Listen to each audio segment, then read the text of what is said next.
Arthur Schlesinger, the famous historian, believed that American history oscillates between conservative and liberal periods. And by his account, we are due now for a strong liberal stretch after the conservative years of the last administration.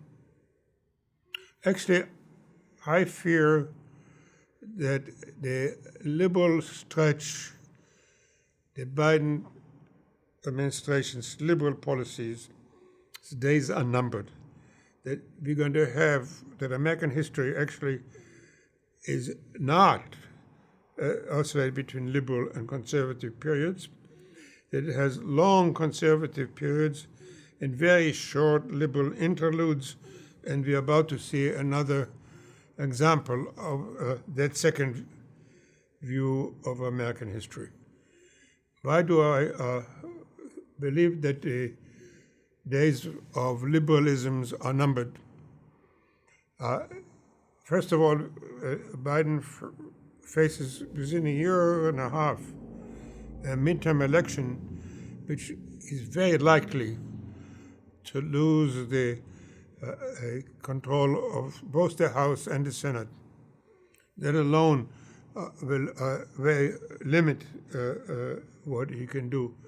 And then in the next national election in 2024, it's quite possible that we'll see a return of some kind of a Trump, for some people called a competent Trump, somebody who follows Trump's conservative policies without his psychological problems. But most telling is that even now, when press is so supportive of Biden, when the vaccine rollout is so successful, when the economy is booming, you would think that all this would give a tremendous boost to President Biden, as his supporting is at 53%. About half of Americans are not supporting the president. The issue is not simply if you are a Biden or liberal supporter. The question is, can we find some ways to reach that part of America which follows a completely different agenda and policy, and come together on a broader, lasting consensus, which is essential to building the country. So the question I really want to talk about, how to reach that part of America, which it's a large part, which does not accept the liberal agenda. I believe the core of that group is white working class people who feel increasingly like a left out, persecuted white minority. You may say ridiculous for whites to feel like a minority, but you can't argue with feelings. That's what they feel. I found it particularly interesting what happened when one of my colleagues went and spent several years in Louisiana and Texas with people who ended up voting for Trump. And he asked them the following: what do you think about the following narrative? That life is like climbing a steep hill and people keep cutting in ahead of you. And they all said, yes, that's what I feel. A large part of the country feels that immigrants and minorities getting preferential treatment, and that their hard work is disregarded when it comes to admission to college, when it comes to getting grants from the government, and many other ways. They feel their identity, their way of life, their tradition is assaulted. You can call them racist or bigoted. You can tell them all captured by Fox. But this is a very large segment of the American society.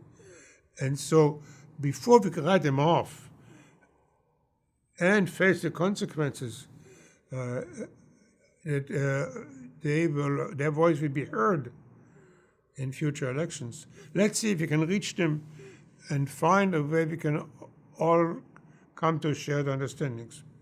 So what I'd like to do is just for a few minutes outline what I think such a message would look like, which would be comprehensive, inclusive, not accept anybody's prejudices.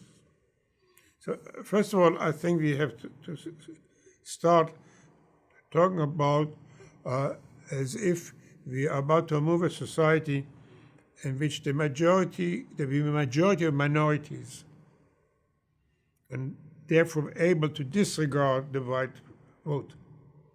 First of all, it's simply not true. We are not about to have a majority of minorities in the way that's usually understood, to the point we can disregard the white vote, aside from the fact I think it's wrong to disregard anybody. A majority of the minorities who do not support liberal agendas. A large segment of Latinos and Asian Americans voted for Trump. They're strong on family values, on religion, on tradition. So any notion that all these people come together around a liberal agenda is simply not supported by the evidence. I should add to the fact that when people make these statistics about the people of color, they simply disregard the fact that half of the Latinos consider themselves white. I don't care about racial distinctions, but they do.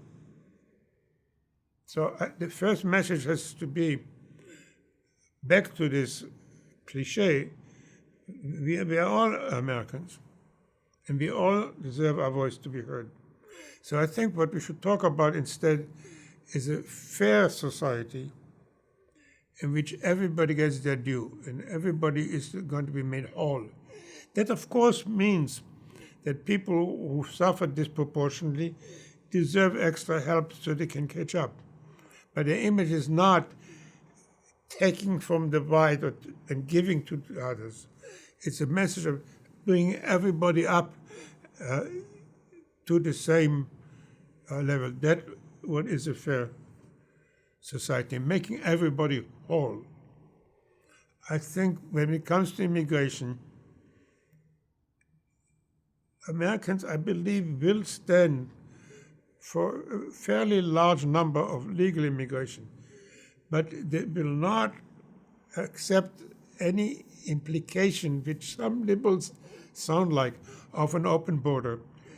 There is a sense that we need to be, a nation has to be able to have a control of its borders. So in immigration policy, I'm all in favor of giving citizenship to all immigrants who are in the country. But the future has to be a combination of a well-controlled border with whatever immigration level is necessary to accommodate people who escape true atrocities. We need to realize, and maybe that's the most important point, the liberalism at the moment assumes that if you give people good jobs and pay raises and benefits, basically an economic package, that will get them in. And it's a good program.